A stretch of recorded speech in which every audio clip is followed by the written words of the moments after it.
美国空军高超音速导弹项目夭折，追赶中国的关键希望又少了一分。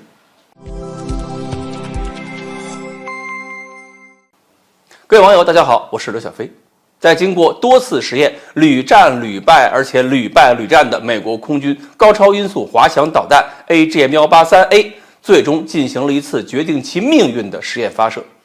事后，美国空军在28日发布的新闻中，由美国空军部长弗兰克·肯德尔进行了证实，说这次实验未能完全成功。该项目在测试过程中遇到了一些困难，没有从测试中获得任何需要的数据。换句话说，除了外观跟体积，这枚 AGM-183 给美国带来的效益，恐怕还不如发射一枚窜天猴，后者起码还能带来一些喜悦。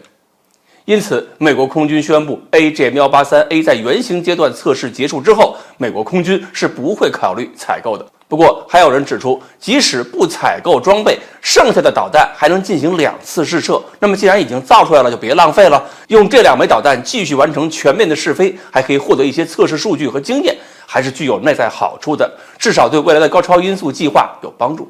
不过呢，这种说法也让人难以置信，因为肯德尔已经宣布了，下一阶段要把发展重点放在高超音速巡航导弹还有超燃发动机方面。AGM-183 这样的滑翔弹是没法给高超音速巡航弹提供多少帮助的。美国现在呢，把高超音速导弹比喻成阿金库尔战役中的长弓，因为在那次战役中，英国长弓对法军的进攻节奏起到了严重的扰乱作用，导致有人认为这是历史上装备技术对战役进程发挥重大影响的案例之一。所以，让中国单方面掌握战场优势，是美国从来没有面对过，现在又不得不面对，而且还无法摆脱的困境，并且美国还可能会发现这种困境还可能会越陷越深。所以，像这样的困境，美国一定会试图摆脱的。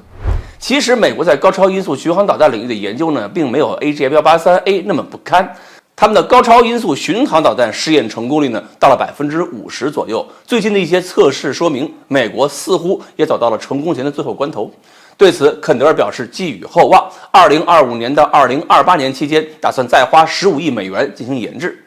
毕竟，美国也是最早开始研制高超音速飞行器的国家之一，理论基础不是没有，所以我们不能幻想美国永远无法成功。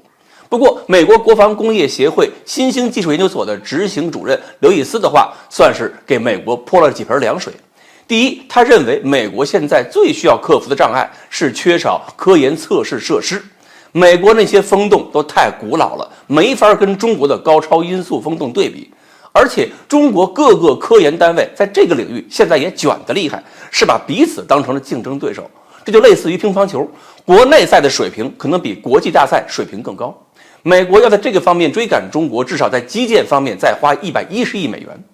刘易斯泼的第2盆冷水是说行业不配合。这个行业呢，就是指美国的各大军火大公司，他们这些企业考虑的是经济效益。美国政府要说采购10枚、20枚高超音速实验导弹，这些大公司是懒得配合的。你要说采购100枚、1000枚，他们才有兴趣，才有积极性。但是现在美国就没法让军火商有这种积极性。甚至是航空航天领域应用的那些高温材料的生产速度都没法满足批量生产高超音速导弹的需求，而要提高产能，这又需要大量投资，所以美国欠账欠的是有点多。